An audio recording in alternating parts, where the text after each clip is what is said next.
Magandang hapon ulit sa inyong lahat. So, thank you again for that wonderful introduction tsaka dun sa ating worship song. And meron pala akong worship team pa rin, si Mix. Hi Mix, ayan. Sige, magandang hapon and ako po ang inyong second speaker. Ba't ba ako nasa likod ng podium? Kailangan ko lang ng patungan. So, nako, sorry. Ang daming blooper ni Father. Sorry. Ako po si Father Albert. And kamusta po kayo? Sinong inaantok na? Hoy, may nagtaas. Alam nyo, nung nakita ko yung line-up, sabi ko talaga, dehado naman ako masyado. Kasi si Brother Arun yun eh. Bata pa lang ako, pinapanood ko na siya. May mga libro ko niya, sobrang I look up to him. Tapos, yung time slot ko pa, 1 p.m. Wow! So alam ko, malakas ang temptation natin ngayon to rest. Lalo na pagkakakain lang. Ako nga medyo inaantok po ako eh, sa totoo lang. Kaya meron akong baong kape sa tabi ko, hindi lang tubig. No? So kung inaantok na po kayo, meron po tayong kape dun sa likod, kuha lang po kayo. Meron din pong pandesal. So, bago po ako magpatuloy, gusto ko lang po magpakilala ng mas maayos. Kasi first time ko po magbibigay ng talk sa Feast Manila. So, sino ba yun ang first time mag-Feast Manila? Meron ba? Meron ba? Oh, may first time mag-Feast Manila. Oh. May gift yan, di ba, pag first time? O, di ba? May book yan. Pag nakatupunta kayo ng dalawa, may Starbucks yan. Pag tatlo, hindi, joke lang, wala po. No? Papakilala lang po ako ulit. So, ayan. Siyempre, di ako marunong gumamit ng clicker. Tadan! Okay na ba? Tama ba kiniklik ko? Ayun. There you go. Nagpapakilala po ako palagi kasi baka first time natin mag-meet with each other, no? So ako po si Father Albert Garong, SSP. SSP is my congregation, Society of St. Paul. You might know us best for our stores called St. Paul's. Sino dito na nakapag-shopping na sa St. Paul's? Konti lang. I'm not doing my job very well. Ang trabaho ko po sa St. Paul's is marketing. So I am a priest with a 9-to-5 job. Meron po akong corporate job. So ang weekdays ko ay puno ng office work, metrics, numbers, statistics, and all that. No, kaya itong pagpapare, sideline lang po talaga to. Hindi po ito yung aking main job. No? Ano lang po ito, side hustle, kasi medyo walang kinikita. Naisip ko lang, wala akong pera, mag-side hustle ako, papari ako. Wala po, ano po yan? That is part of our life as St. Paul's, no? So our mission is to use media for evangelization. That is our simple mission. No? Gamitin lahat ng paraan to communicate, to present Jesus to the world. No? So that's our goal. Yung amin pong mga stores, it's just one way, mga bookstore po yan. Kaya sana tandaan po ninyo na when you buy at St. Paul's, you're not supporting a business, you're supporting a mission. So maraming salamat po sa inyong pagtangkilik. Napapakain niyo po kami and you're very successful. Ayan. So maraming salamat po. Huwag po kayong tumigil sana. I'm a 7-year-old. I'm turning 7 as a priest this year. So bata pa po akong pare. No? So the baby fats are still here. Hopefully mawawala siya soon enough. So, I'm also a podcaster. So, shameless plug na po ito. So, I have a podcast called Padscast. Pads, kasi yun yung shortcut sa simbahan usually pag Father. Pads, diba? Usually, yung iba F-Fads, kami sa amin, Pads, no? So, we're available on Spotify, Facebook, and all that. If you wanna check it out, we have 116 episodes na kasi 5 years na kami. So, please, yeah. Mga ano lang po yan, chill kwentuhan ng mga pare. So kung gusto niyo na pakikinggan habang nagda-drive, naglalaba, yon. Pwede po niyong pakinggan. Hindi po yan seryoso at all. Kasi yung mga seryoso, marami na po sila. Sila Father Mike Schmitz, sila na po yun. Hindi ko na po kaya yun eh. Sila Bishop, Bishop Sok, kaya na nila yun. Ito ano lang po to, chill lang, chill kwentuhan lang. And one thing about me is that I am a barista. I use coffee for ministry. So, ano ba? Ayan, sorry. My Instagram handle is Father Bruce. And, so meron po akong, nagkakape po ako. Sino yung mahilig magkape? Sino yung addict sa kape? Huwag kayong mag-cheer, sakit yan. Hindi po yan maganda. No, but I have a platform called Father Bruce for my coffee content. So naglalabas din po ako ng content. I also have a pop-up coffee shop called The Good Press. Kasi nga kami ay mga publisher. No, so kami ay, yan ang aking brand. We do coffee pop-ups in our church. Sa church namin, tsaka pag may events po kami. Or recollections like this one. No, and then, 4 months ago, I opened a coffee shop in the parish. It's called Kape ni Maria. Our parish is in Our Lady of Sorrows in Pasay, FB Harrison Street, malapit sa OWA, sa World Trade Center. So if you are in that area, please pass by. Minsan nandun po ako doon, madalas wala. Kasi pari po ako. Pero ako po yung nagbuo ng mga recipes, ako po yung nagturo sa mga barista namin who are college scholars ng parish. So we give them livelihood. And the proceeds also go to our seminary. So sana po magpunta kayo para magising kayo at makatulong din po kayo sa iba. So that's why our tagline is our coffee creates change. No? Kasi we create, good change through our coffee. So, pasensya na po. Nag-plug lang po talaga ako today. Thank you very much. God bless you. Alright. So, let's get to the topic given to me. Yung topic ni Brother Arun is, ayan tayo eh. I am redeemed. Are you saved? Sige, review tayo. Are you saved? Wow. Very good, Alam na alam niyo. Ano yung isa pang sagot? Yes? Nakikinig pala talaga kayo. Kinabahan ako. So, I am redeemed. So, what's next? Alam niyo, meron akong mas magandang expression dun eh. Very Filipino expression na feeling ko mas tatatak. I am redeemed. Ano ngayon?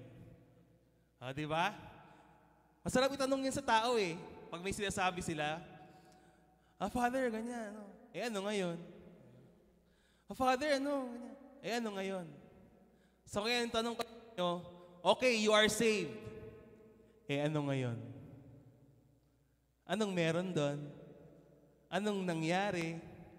May nangyari ba? May nagbago ba?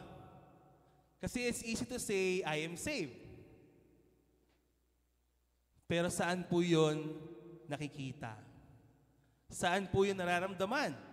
Paano po yun magiging totoong bahagi ng ating buhay? I'm always asked as a priest, Father, paano niyo po nalaman na magpapari kayo?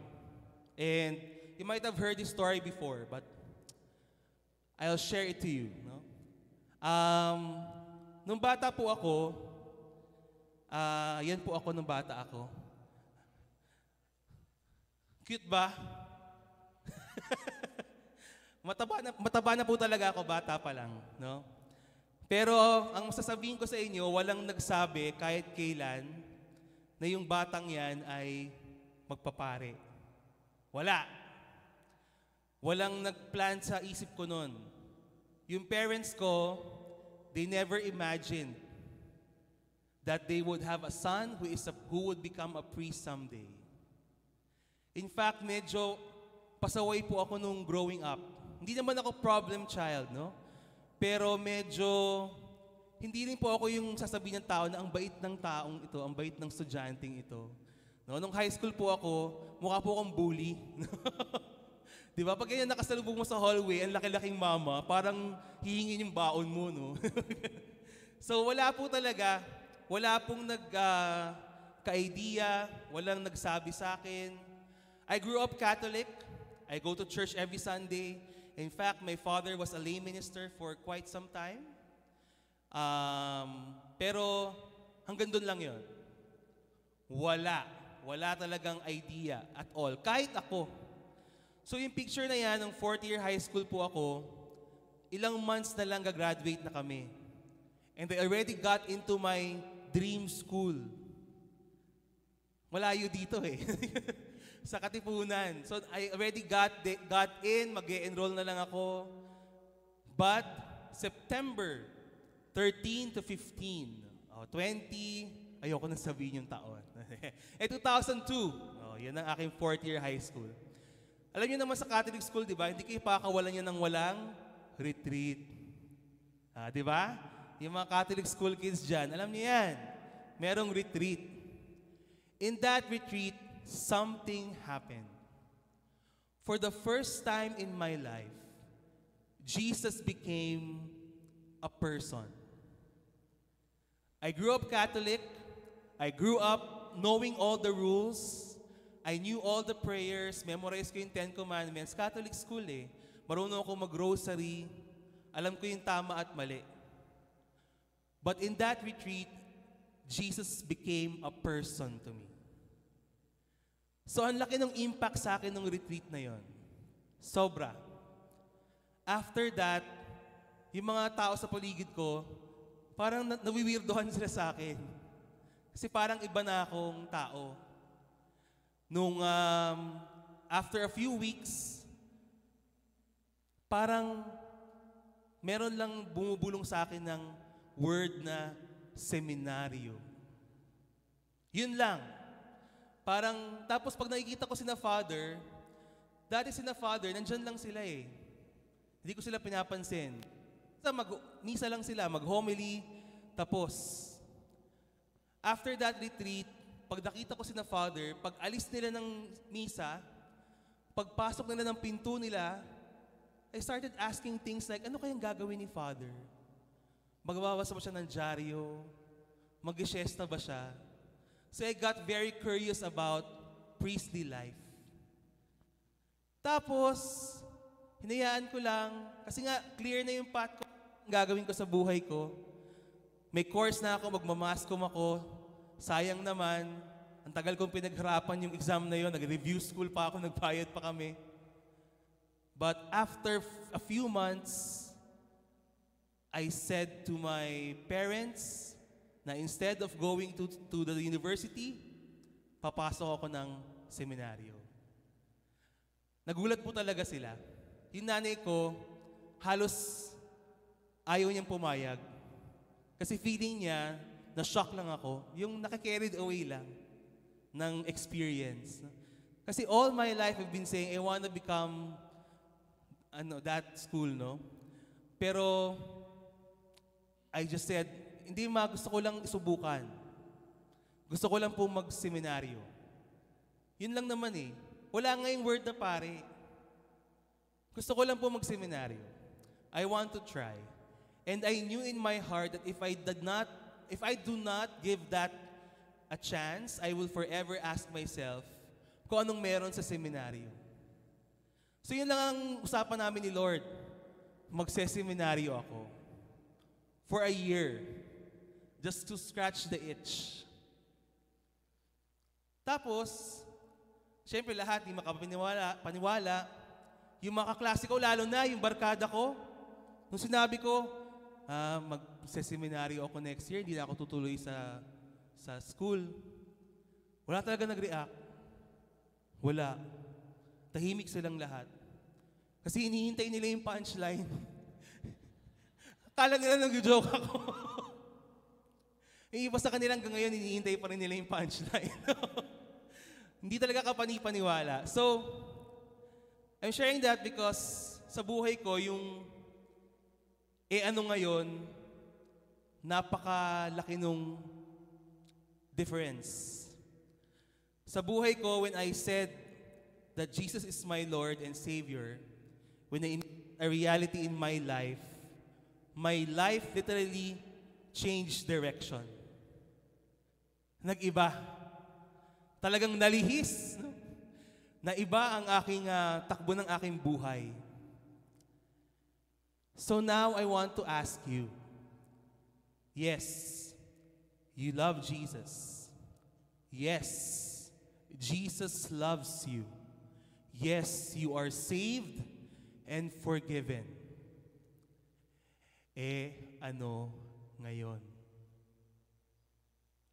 So, in this short talk, maglalatag lang ako ng iba-ibang things that we can do to really embrace that identity, that we are Christians.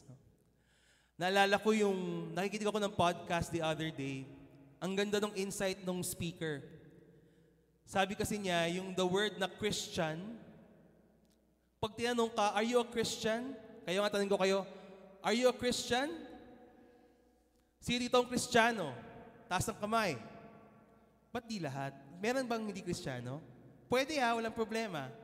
Pero I assume marami sa atin, 99 kung hindi 100% Kristiyano. Yes? Pero palitan natin yung word na yon, sabi ng speaker. Let's change the word Christian into Christ-like. Sige, taas ulit ang kamay. Sino dito ang Christ-like? Iilan na lang. Kasi magkaiba yon. Iba yung label, iba yung buhay. But the goal is not the label. The goal is the change of life. So, ganito ang usapan natin I'll give you some things about being a Christian. So, para magising kayo all throughout, pag sinabi kong I am redeemed, sagot kayo ng ano ngayon? Okay? Trial. I am redeemed. Okay. Kapi nga, paki-distribute. Wait, patulong, sir. Isa pa I am redeemed. Ayan, gusto ko may character. Ano ngayon? Gusto ko yan, yung parang na-challenge ka. Sige, okay, go na tayo. One last time, go. I am redeemed. So I am redeemed, so I commit to God alone. What do I mean by this? In Exodus, we are told, you shall have no other gods before me. So if you are redeemed, that means that God is your only God. Oo naman, Father. Talaga? Baka iba sa inyo, yung meron kayong Mama Mary sa altar, pero yung pinto nyo may bagwa. Iba sa inyo, nagbabasa ng didake, pero after mag-check ng horoscope, bato-bato sa langit. Baka iba dito, nag-attend ng feast, pero nagpapa-feng shui ng bahay.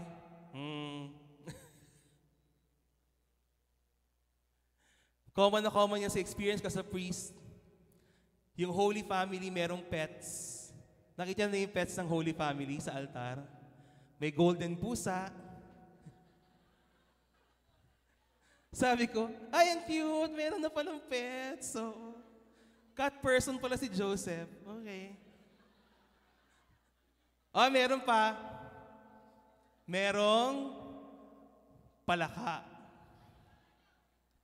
Palaka na merong? Di ba alam na alam nyo? Sinasabi ko ni. Sinasabi ko talaga So, hindi lang yan, sa sobrang friendly ni Mama Mary tsaka ni Joseph, meron pa silang kapitbahay nandun din. Si Buddha. So, as Filipinos, we have a syncretistic faith. Ibig sabihin, we adapt things. But the first thing I want to emphasize, if you want to experience the changes that comes with being a Christian, you have to commit to God alone. To God alone. To Jesus alone. Wala nang iba. Hindi yung pa nag-outing kayo tapos kailangan mo mag-restroom, sasabihin mo pa, tabi-tabi po. Diba? You're redeemed. So dapat, we examine our lives and we check tungkol sa mga pamahiin na ito. May dumaan na itim na pusa, ayaw ko na. Wow. Kailangan i-check natin lahat yan.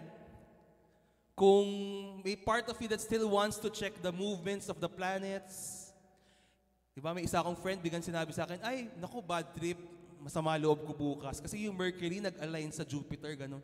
Ha? Sabi ko, ano yun? Sabi ko, talaga ba? Ay friend, bigyan kita ng crystal, yan. Kasi nakaka-attract to ng patience. Nauubos ang patience ko sa'yo. Oh. Kaya mukhang kailangan ko nga talaga ng crystal na yun, no? So we have to watch out. Kasi ang dali sabihin, Kristiyano ako, Katoliko ako, pero ang dami pa rin nating side faiths. Mga bagay na sinasamba natin. So I want to ask you this question. Is God your highest good? Or is He just one of many? I phrase it that way kasi hindi lang naman yung mga sinabi ko yung example ng other gods eh. A God in your life is simply anything that gives you worth. A God is anything in your life that is the basis of your value as a person. So kung ang security mo, ang value mo nakadepend sa pera, edi doon na Diyos yun na po yung pera. Kung ang value nyo as a person depends on your titles, on your positions, edi di na Diyos nyo na yung titles and positions nyo. I also phrase it that way because I'm not saying you should take away all those things. Halatang ang dami kong talk this time, no? Pasensya na. Pagod na si na Father, no? Malapit na matapos yung Lent. Kaya nagbe-break na yung mga boses namin. But you are allowed to have all these good things in your life, but just make sure that it's not replacing God at the top. Because that's the problem. You can have money, you can have titles, you can have education, you can have family, whatever. As long as God is the highest good. The problem starts when something else replaces God at the top. Doon nagsisimula ang lahat ng problema.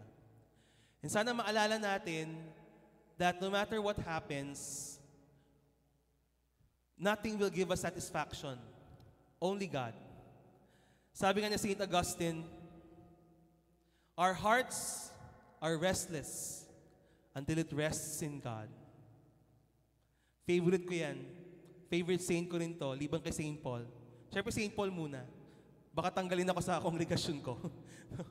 Pero si St. Augustine din, kasi si St. Augustine yan na yan siya eh. Dinanas niya lahat ng pleasures. Si St. Augustine din nagsabi na, Lord, holy. Lord, make me holy, but not yet. O, di ba? Ganyan na ganyan din tayo. We want to get saved, we want to receive salvation, pero, Lord, wag muna. Nag-i-enjoy pa ako eh. Masaya pa to eh. Pwede bukas. But none of those things that you are enjoying, that you are making a God in your life, will actually make you at peace. Only God does that. So commit to God alone. That's the first. So, sunod tayo. I am redeemed. Oh, wala na. Oh, isa pa ha. I am redeemed.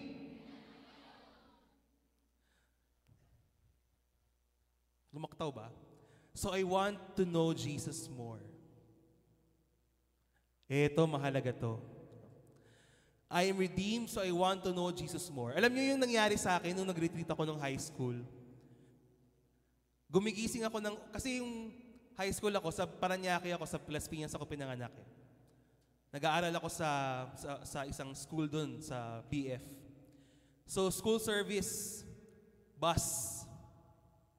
Yung bus, kapitbahay namin.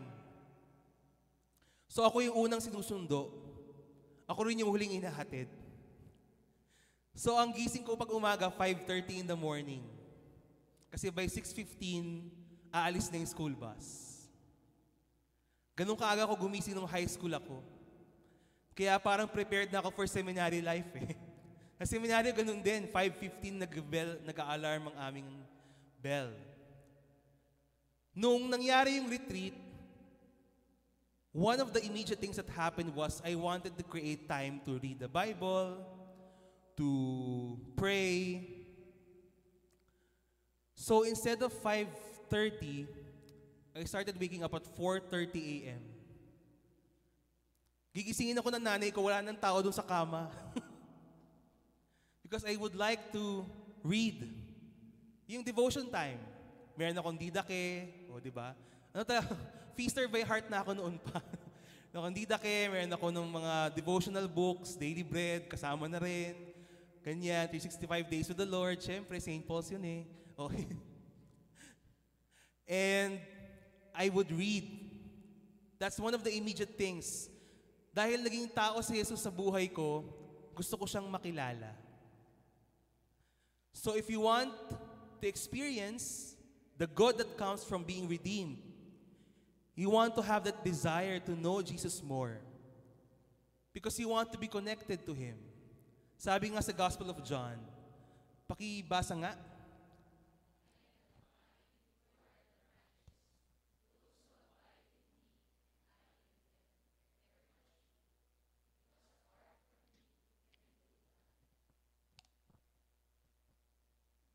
Ang bilis niyo mo magbasa. So, my question to you is, how do you connect to God? Sino dito meron ng regular times for prayer? Yung prayer. Kasi that's the first thing. Private prayer. Private.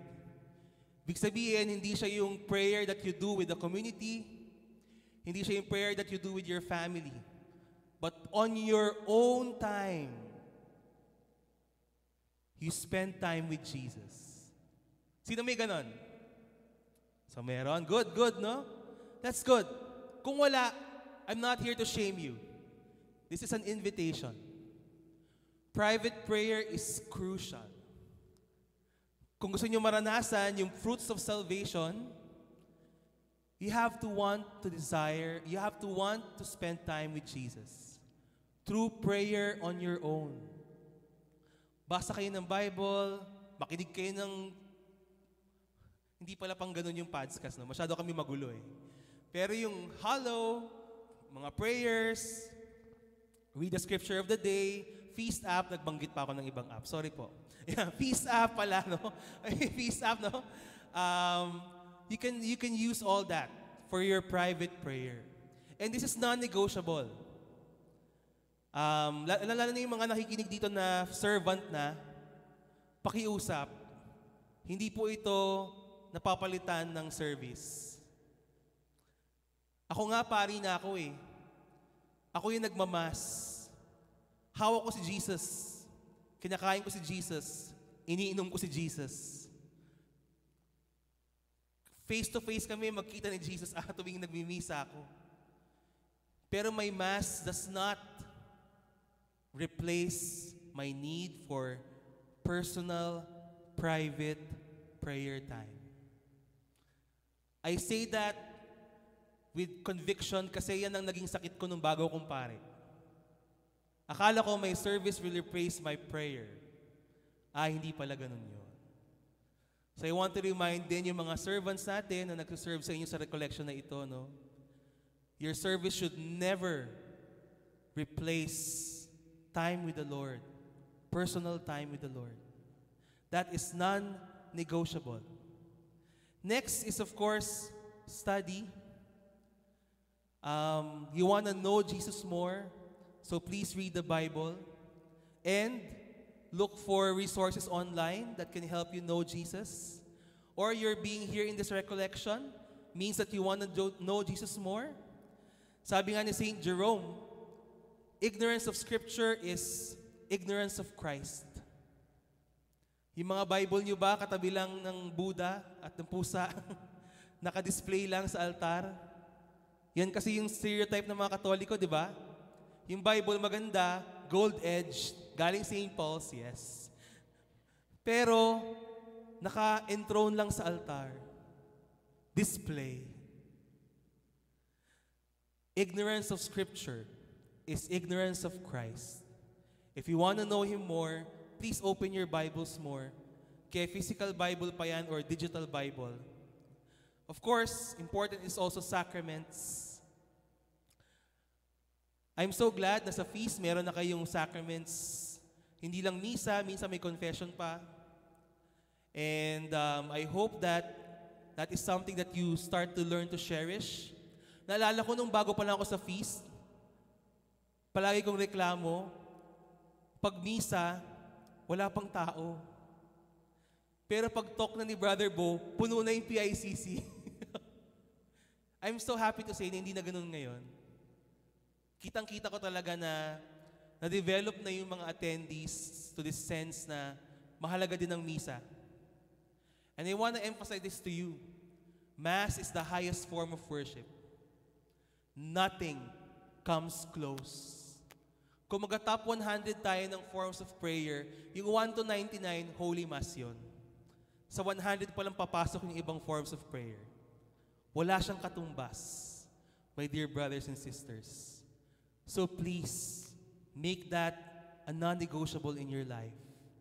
Yung Sunday Mass, and kung carry nyo, magsimba kayo on your special occasions, on your milestones in your life. Dito sa university area, madali lang yan kasi sabi nga nung friend kong taga Adamson, yung pari doon, alam namin pag maraming magsisimba kasi mag-e-exams na. Napupuno daw yung chapel pag exam week na. Oh wow, very good, no? Alam mo, may pangangailangan. Okay yun, walang problema, no judgment. Buti nga naalala niyo si Lord But imagine how fruitful it will be if that becomes just a regular part of your life. If you maintain that connection at all times, voluntarily, hindi dahil required kayo. So, I am redeemed. Parang humihina na talaga, no? Kaya, konti na lang to. I am redeemed. So, I live differently. Iba ang paraan ng pamumuhay ng isang Kristiyano.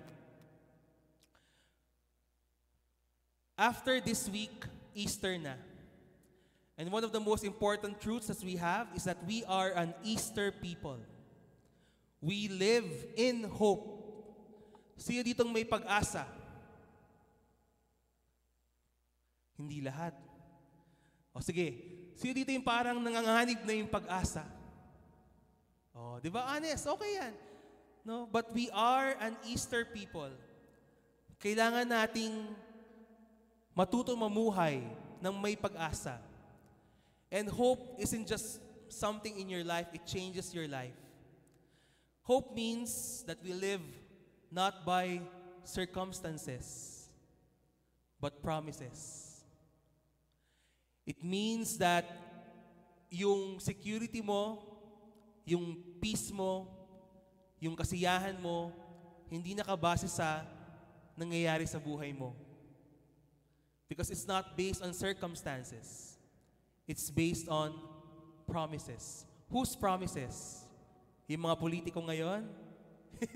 Hindi, no? The promises of the Lord. One of my most favorite definitions of hope is simply this.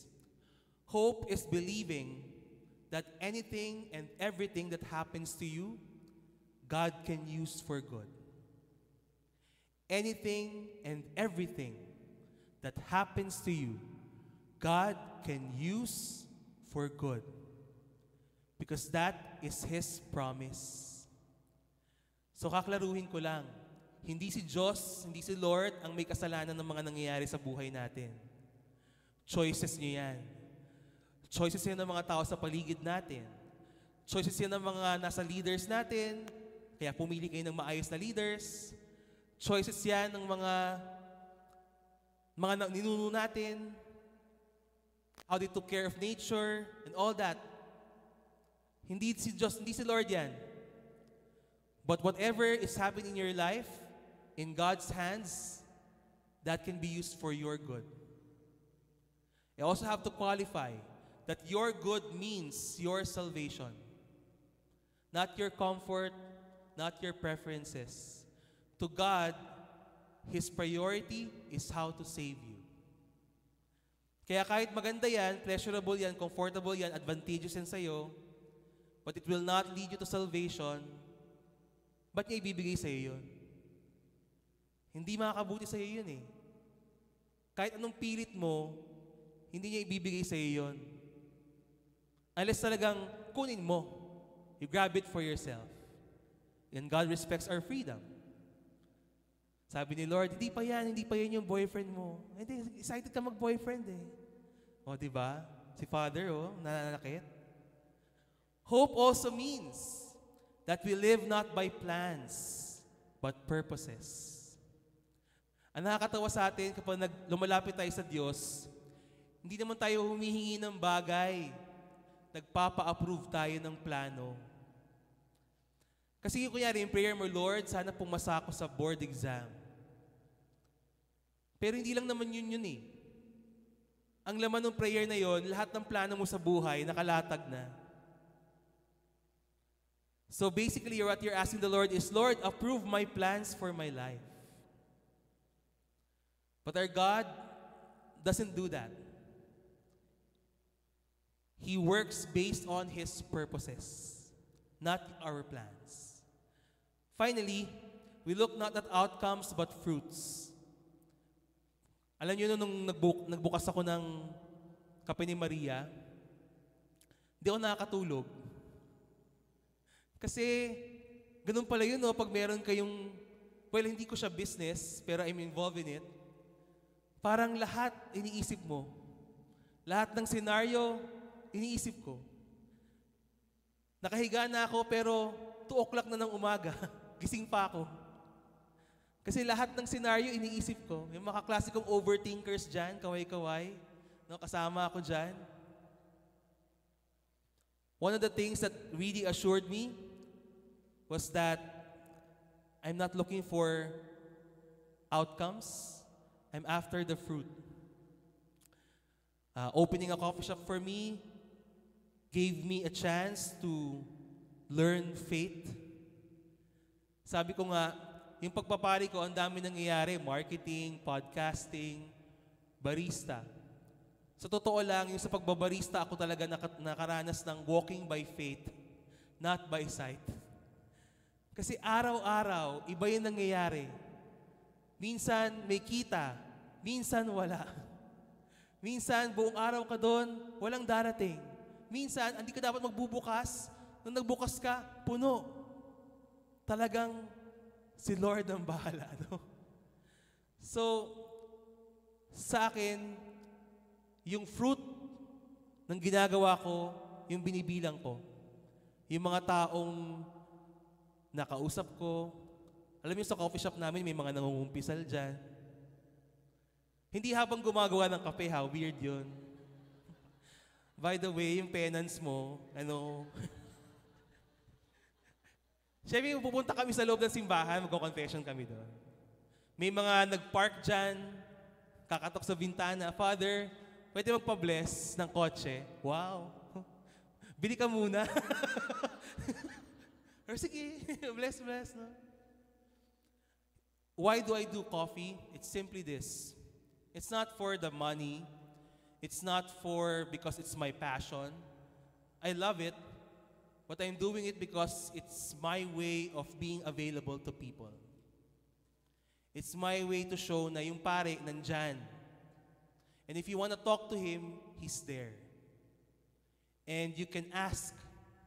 Kaya sa gitna ng pagbabarista ko, pinsan, Father, hindi ako pinapasok ng simbahan kasi naka-sleeveless ako. Bakit ganon? So I get to talk to them. I get to explain kung bakit ganon. I get to yung mga lalapit, Father, hindi ako pumasa sa exam. I did everything. And if time permits, I get to talk to them. That's why I do it. Yun ang binibilang ko. Kaya nga minsan mas maganda pag walang tao, isa lang. Kasi ang tagal ng tsikahan namin. Ang tagal talaga. Inungkat ko na lahat ng buhay nila.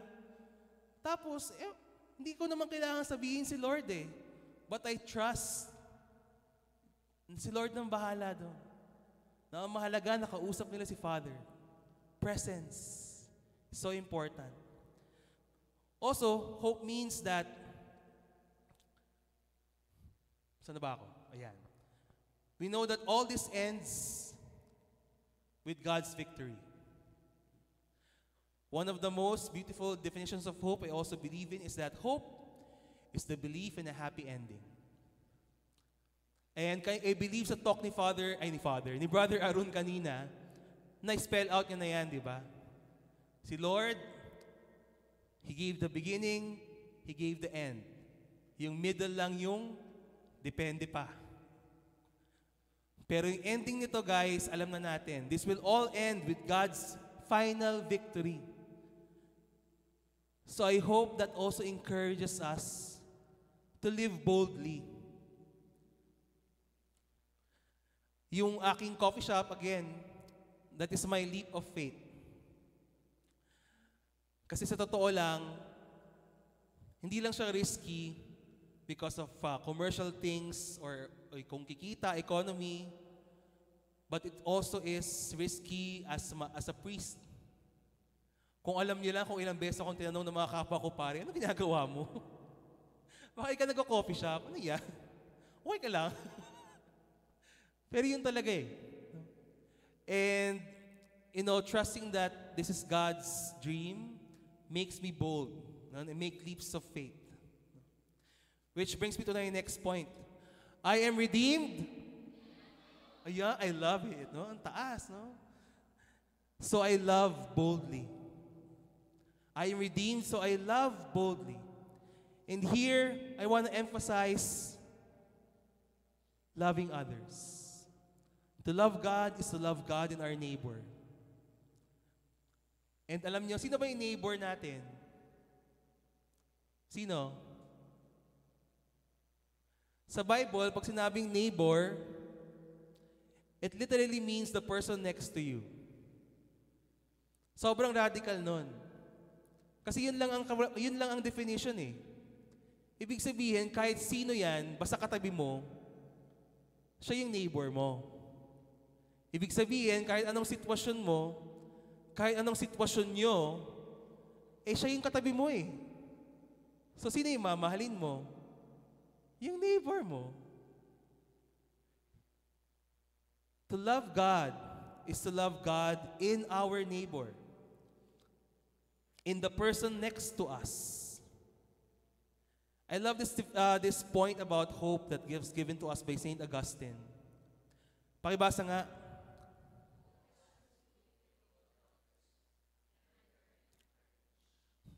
Saan yung love doon, Father? It's in the anger and the courage where boldness is born. Anger kasi you know na hindi dapat ganito. There should be more. Since election season ngayon, yung mga tao na ayaw nang bumoto, hindi nga nagpaparegister kasi wala namang pag-asa eh. That is not Christian. Hope makes you do something. Hope will make you look at situations and make you angry because you know that God does not intend it to be that way. And you will do something. You will get the courage to do something. Kaya mag-rally tayo ngayon. Joke lang. Walang gano'n. Pero, I'm just pointing out to the fact na the defeatist mentality, wala namang mangyayari, Father. Malinaw na kung sino yung mananalo. That's not how hope works. You cannot say that you have hope if you think that way. Hope makes you angry. Si Jesus nga nagalit eh. That is not un-Christian. Hope makes you angry and it gives you courage to do something about it. So please, do something about it. Galaw. No? So far, nandito tayo, no? What does it mean to be redeemed? Commitment, prayer, study, service, hope. But, you know, all of that will fail. Yung mga sinabi ko kanina, lahat yan, hindi nyo magagawa agad-agad. Lahat yan, hindi nyo ma-achieve. Ayokong umalis kayo sa recollection na to at isipin nyo, gagawin ko to.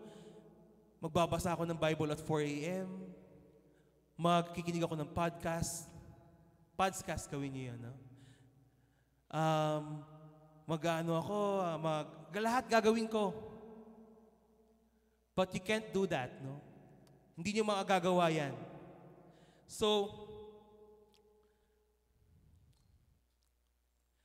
I want you to understand that being redeemed is simply one thing. Isa pa nga, I am redeemed. So I stand on God's mercy. More than anything else, my dear brothers and sisters, being redeemed means living life based on God's mercy. Because here's what I learned as a priest, magsi 7 years pa lang. Saying yes to Jesus never goes according to plan. It's wonderful if today you are giving your yes to the Lord. Amen ako dyan. Pero babala. Kung ano mo yung iniisip niyong picture of how your Christian journey will go, hindi yan yung mangyayari. Di talaga. Kahit anong careful planning nyo niyan, hindi yan basta-basta mangyayari. And that's okay. Because the most important thing is that you stand on God's mercy. Kahit pumalpak lahat, ang mahalaga, huwag niyong kalimutan na may awa ang Diyos. I love this definition of hope from Bishop Soc Villegas. Pakibasa ka nga. Yun lang. Ang dami kong sinabi ng definition ng hope kanina, but really that's it. That's the most important thing. Hope is knowing that somebody loves you. Kaya nga, despair, the opposite of hope, is the belief that no one loves you anymore. Yung mga taong nawawalan ng pag-asa sa buhay because they feel completely and totally unlovable. But God loves us, and that is our hope. So, my dear brothers and sisters, following Jesus is the greatest adventure. Pero dahil adventure siya, we do not know how this will play out. But the goal is not perfection. The goal is to keep walking with Jesus. I hope you understand that Christianity is not a list of demands. It is an invitation to walk with Jesus. And Jesus is not a reward for being good, but the only reason we can be good. Alam niyo yung series na The Chosen? Who watches The Chosen here? Konti lang. Sino yung may alam ng The Chosen? It's one of my favorite series ever. And you know, the other week, I was invited to the premiere night. Wow. Pero, you know, meron kasi doon isang meme, isang statement na gustong-gusto ko mula kay Mary Magdalene. By the way, di ba hope means serving and supporting? May screening po ng The Chosen mamaya, ang Feast Youth, no? So tulungan niyo po sila, baka gusto niyo manood. Saan nga yun? Sino yung taga-Feast? MOA! O, sa MOA. Lapit lang. Sa MOA, no? Can you read this for me?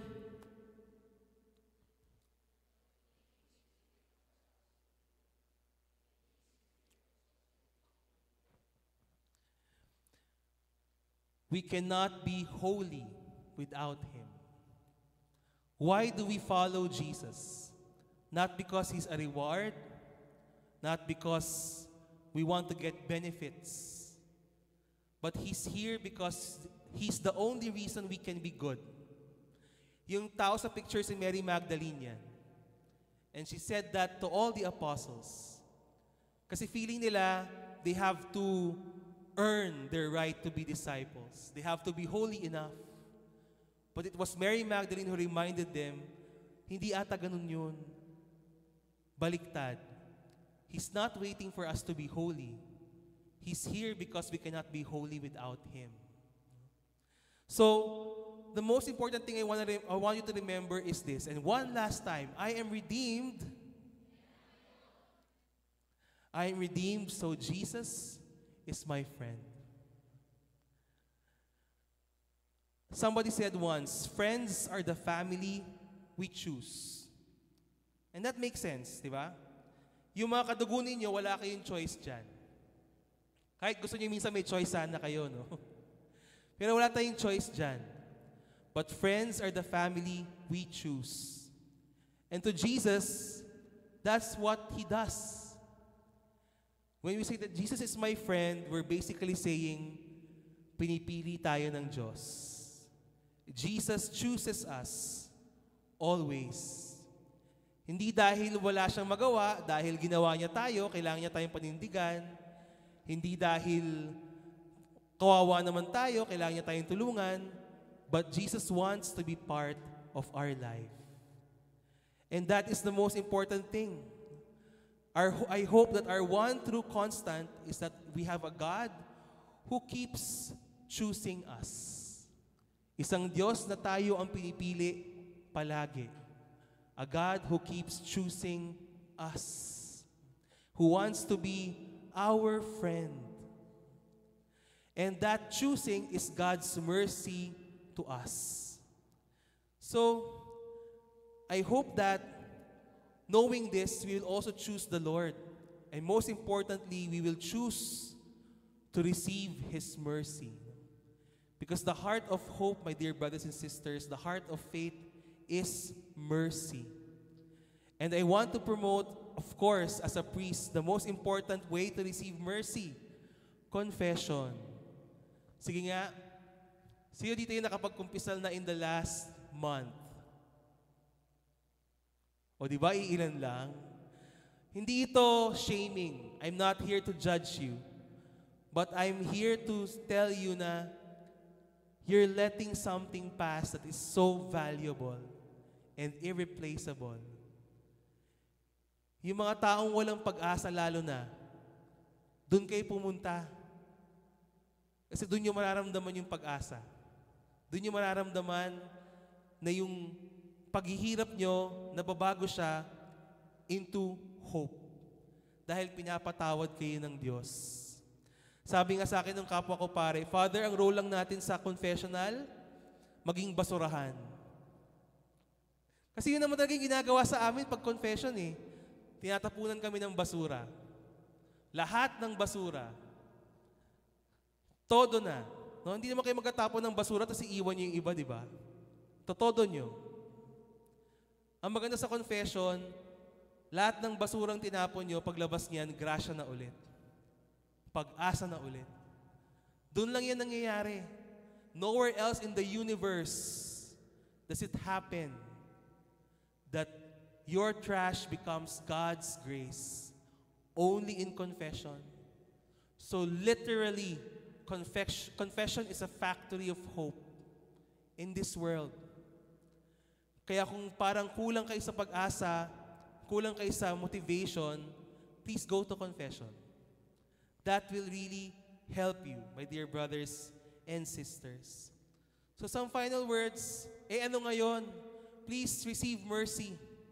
Go to confession and also give mercy.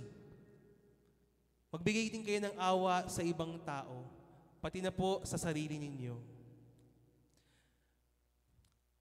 I want to end with this note, this quote from St. Catherine. Pakibasa nga po.